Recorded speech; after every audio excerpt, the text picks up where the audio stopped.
मेरे प्रेमी की शादी हो गई है लेकिन हम एक दूसरे के बिना नहीं रह सकते, क्या करें? आज का सवाल। मैं 22 साल की हूँ। 5 साल तक जिससे प्यार था उसकी शादी हो गई है। पारिवारिक वजहों से मेरी उससे शादी नहीं हो पाई, पर हम एक दूसरे के बगैर नहीं रह सकते। क्या करें?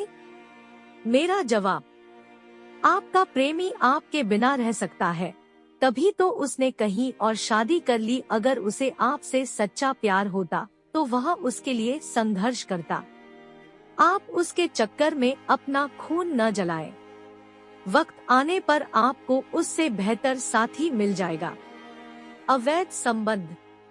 अवैध संबंध पति के हो या पत्नी के, देर सबेर इनकी पोल खुल ही जाती है। इसके बाद नतीजे अपराध के रूप में सामने आते हैं। कह सकते हैं कि इन नतीजों से कभी पत्नी प्रभावित होती है तो कभी पति। यदाकदा प्रेमी या प्रेमिका का नंबर भी आ जाता है। इस कहानी में पति जागीर सिंह को मौत की नींद सोना पड़ा और मंजीत कौर व उसके प्रेमी कुलवंत को। मनप्रीत कौर सालों के बाद मामा के घर आई थी। गुरप्रीत सिंह और उसकी पत्नी ने मनप्रीत की खूब खातिरदारी की। मामा मामी और मनप्रीत के बीच खूब बातें हुई। बातों में मनप्रीत ने गुरप्रीत से पूछा, मामा जी, बड़े मामा जागीर सिंह के क्या हालचाल है? उनसे मुलाकात होती है या नहीं? नहीं, हम 5 साल पहले मिले थे अनाज मंडी में। जागीर उस समय परेशान भी था और दुखी भी, गले लगकर खूब रोया। उसने बताया कि भाभी मंजीत कौर के किसी कुलवंत सिंह से संबंध है और दोनों मिलकर उसकी हत्या भी कर सकते हैं। गुरप्रीत ने यह भी बताया कि उसने जागीर सिंह से कहा था कि वह भाभी का साथ छोड़कर मेरे साथ मेरे घर में रहे, लेकिन उसने इनकार कर दिया।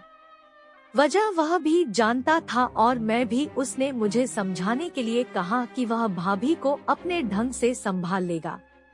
बस उसके बाद जागीर सिंह मुझे नहीं मिला।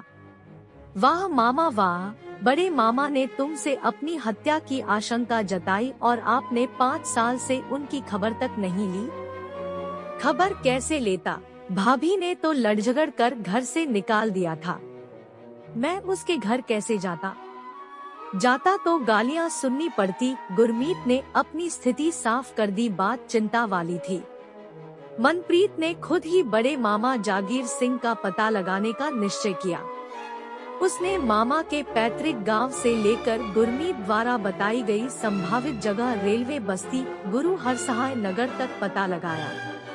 उसकी इस छानबीन में जागीर सिंह का तो कोई पता नहीं लगा, पर यह जानकारी जरूर मिल गई कि जागीर सिंह की पत्नी मंजीत कौर रेलवे बस्ती में किसी कुलवंत सिंह नाम के व्यक्ति के साथ रह रही है।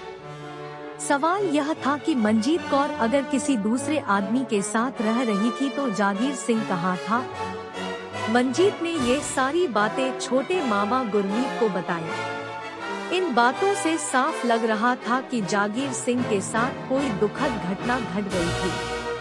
सोच विचार कर गुरमीत और मंजीत ने थाना गुरसहाय नगर जाकर इस बारे में पूरी जानकारी थाना प्रभारी रमन कुमार को दी। बठिंडा, पंजाब के रहने वाले गुरदेव सिंह के 2 बेटे थे, जागीर सिंह और गुरमीत सिंह।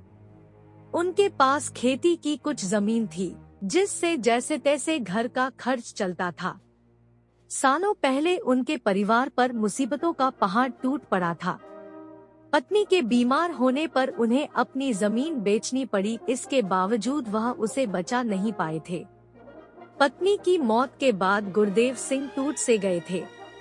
जैसे तैसे उन्होंने अपने दोनों बेटों की परवरिश की। आज से करीब 15 साल पहले गुरदेव सिंह भी दुनिया छोड़कर चले गए, पर मरने से पहले गुरदेव सिंह यह सोचकर बड़े बेटे जागीर सिंह का विवाह अपने एक जिगरी दोस्त की बेटी मंजीत कौर के साथ कर गए थे कि वह जिम्मेदारी के साथ उसका घर संभाल लेगी। मंजीत कौर तेजतर्रार और झगड़ालू किस्म की औरत थी। उसने घर की जिम्मेदारी तो संभाल ली, लेकिन पति और देवर की कमाई अपने पास रखती थी। दोनों भाई जमींदारों के खेतों में मेहनत मजदूरी करके जो भी कमा कर लाते, मंजीत कौर के हाथ पर रख देते। लेकिन पत्नी की आदत को देखते हुए जागीर सिंह कुछ पैसे बचा कर रख लेता था।